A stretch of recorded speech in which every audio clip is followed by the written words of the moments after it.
ഞാനിന്നിവിടെ ഉണ്ടാക്കാൻ പോകുന്നത് ചിക്കൻ മസാലയാണ്. ചോറിൻ്റെ കൂടെയും ചപ്പാത്തിയുടെയും കഴിക്കാൻ പറ്റുന്ന നല്ലൊരു ചിക്കൻ മസാല. വീഡിയോ എല്ലാവരും കാണണം. മലയാളത്തിൽ ഇതിന് ചിക്കൻ തൂത്തിയതെന്നാണ് പറയുന്നത്.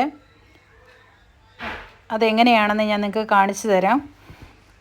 ഇഷ്ടപ്പെട്ടെങ്കിൽ ലൈക്ക് ചെയ്യാനും ഷെയർ ചെയ്യാനും മറക്കരുത്. 250 ഗ്രാം ചിക്കനുണ്ട്. നല്ലതായിട്ട് കഴുകിയെടുത്തതാണ്. നല്ല ഉപ്പിലും നാരങ്ങാ നീരും ഒക്കെ ഒഴിച്ച് നല്ലതായിട്ട് കഴുകിയെടുത്തതാണ്. അല്ലെങ്കിൽ അതിൻ്റെ സ്മെല്ലൊക്കെ കാണും. അതുകൊണ്ട് നല്ലതായിട്ട് കഴുകിയെടുത്തിട്ടുണ്ട്. ഇനി നമ്മൾ ഇതെങ്ങനെയാണ് കുക്ക് ചെയ്യുന്നതെന്ന് ഞാൻ നിങ്ങൾക്ക് കാണിച്ചു തരാം. മസാലക്കൂട്ട്: 3 ടീസ്പൂൺ മുളക് പൊടി, 1 ടീസ്പൂൺ മല്ലിപ്പൊടി, 1 ടീസ്പൂൺ ചിക്കൻ മസാല, 1/4 ടീസ്പൂൺ മഞ്ഞൾപ്പൊടി, 1/4 ടീസ്പൂൺ കായപ്പൊടി. ഇത്രയുമാണ് എടുത്തിരിക്കുന്നത്.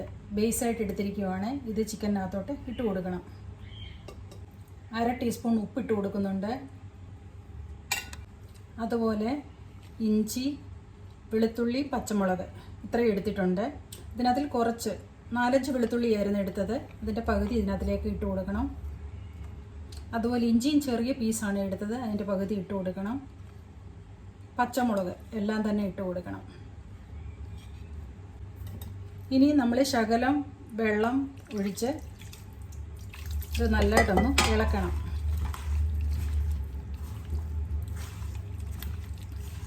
ഓൾറെഡി ചിക്കനകത്ത് വെള്ളമയമുണ്ട്.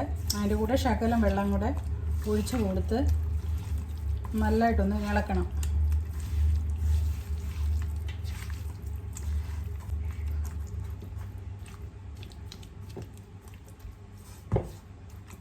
ഇനി നമ്മളൊരു 5 മിനിറ്റ് ഇതുപോലെ വെച്ചതിന് ശേഷം, ഇത്തിരി വെള്ളമൊന്നും ആകരുത്, ഇത്രയും കറക്റ്റായിട്ട് നല്ലതായിട്ട് മസാലയെല്ലാം ഇട്ട് ഇളക്കിയതാണ്. ഇനി നമ്മൾ ഈ ഇറച്ചിക്കകത്തുനിന്ന് തന്നെ വെള്ളം ഇറങ്ങും. അതുകൊണ്ട് ഇത്രയും മാത്രം മതി. ഇനി നല്ലതായിട്ട് ഒരു 5 മിനിറ്റ് വേവിച്ചെടുക്കാം. ചിക്കൻ മസാലയ്ക്ക് വേണ്ടി എടുത്തിരിക്കുന്നത് 250 ഗ്രാം ഉള്ളിയാണ്. അതിനകത്ത് കുറച്ച് ചെറിയ ഉള്ളിയുണ്ട്. 2 സവാളയും എടുത്തിട്ടുണ്ട്. പിന്നെ 1 ടൊമാറ്റോ എടുത്തിട്ടുണ്ട്. ശകലം പീസ് കോക്കനട്ട് എടുത്തിട്ടുണ്ട്. അത് പീസാക്കി വെച്ചിട്ടുണ്ട്. പിന്നെ 2 കരിയാപ്പിലയുമാണ് എടുത്തിരിക്കുന്നത്. ഇനി ചിക്കൻ മസാല എങ്ങനെയാണ് ഉണ്ടാക്കുന്നതെന്ന് കാണിച്ചു തരാം. ചൂടായ പാനിലേക്ക് 2-3 ടീസ്പൂൺ വെളിച്ചെണ്ണ ഒഴിച്ചു കൊടുക്കണം. അതിനുശേഷം കടുക് ഇട്ട് കൊടുക്കണം. അതിനുശേഷം കോക്കനട്ട് ഇട്ട് കൊടുക്കണം.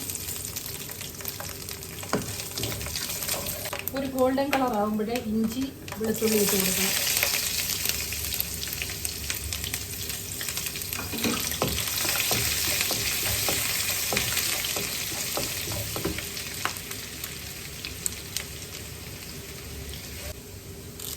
കറിവേപ്പില ഇട്ട് കൊടുക്കണം.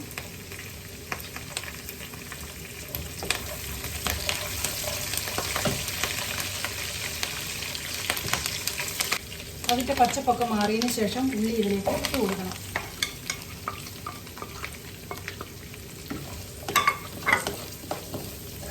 എന്നിട്ട് നല്ലതായിട്ടൊന്ന് ഇളക്കി കൊടുക്കണം. അതിൻ്റെ പച്ചപ്പൊക്കെ മാറിയതിന് ശേഷം ഒരു ശകല ഉപ്പ്, 1/4 ടീസ്പൂൺ ഉപ്പിട്ട് കൊടുക്കണം. എന്നിട്ട് നല്ലതായിട്ട് ഇളക്കി കൊടുക്കണം.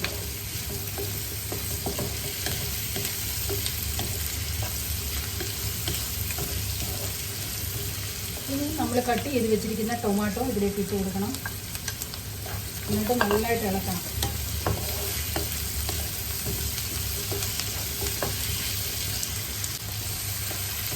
അതിൻ്റെ പച്ചപ്പൊക്കെ മാറി കഴിയുമ്പോൾ നമ്മൾ അടുത്ത മസാല ഇട്ട് കൊടുക്കണം. 1 ടീസ്പൂൺ കുരുമുളക് പൊടി ഇട്ട് കൊടുക്കണം. 1/2 ടീസ്പൂൺ പെരുംജീരകത്തിൻ്റെ പൊടി, 1/2 ടീസ്പൂൺ ഗരം മസാല ഇതിലേക്ക് ഇട്ട് കൊടുക്കണം.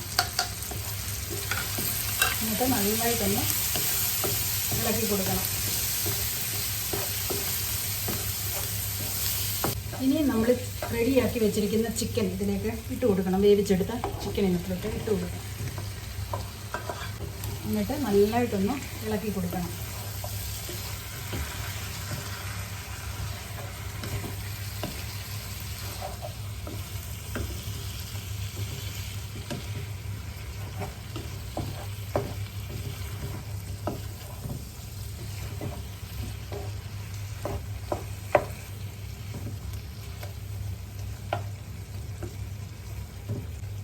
ചിക്കനൊക്കെ റെഡിയായിക്കൊണ്ടിരിക്കുന്നു. കണ്ടോ, നല്ല മസാലയുടെ മണമൊക്കെ വരുന്നുണ്ട്. ഇനി നമ്മൾ ശകലം 1 ടീസ്പൂൺ വെളിച്ചെണ്ണ ഇതിലേക്ക് ഒഴിച്ചു കൊടുക്കണം. നല്ല ടേസ്റ്റി ആയിരിക്കും. എന്നിട്ട് നല്ലതായിട്ടൊന്ന് ഇളക്കണം.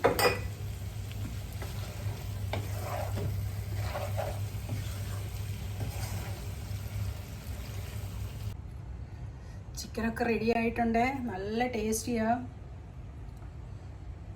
കണ്ടോ, ഇതുപോലെ നിങ്ങൾ ഒന്ന് പ്രിപ്പയർ ചെയ്ത് നല്ല ടേസ്റ്റിയാണ്. മസാലയും എല്ലാം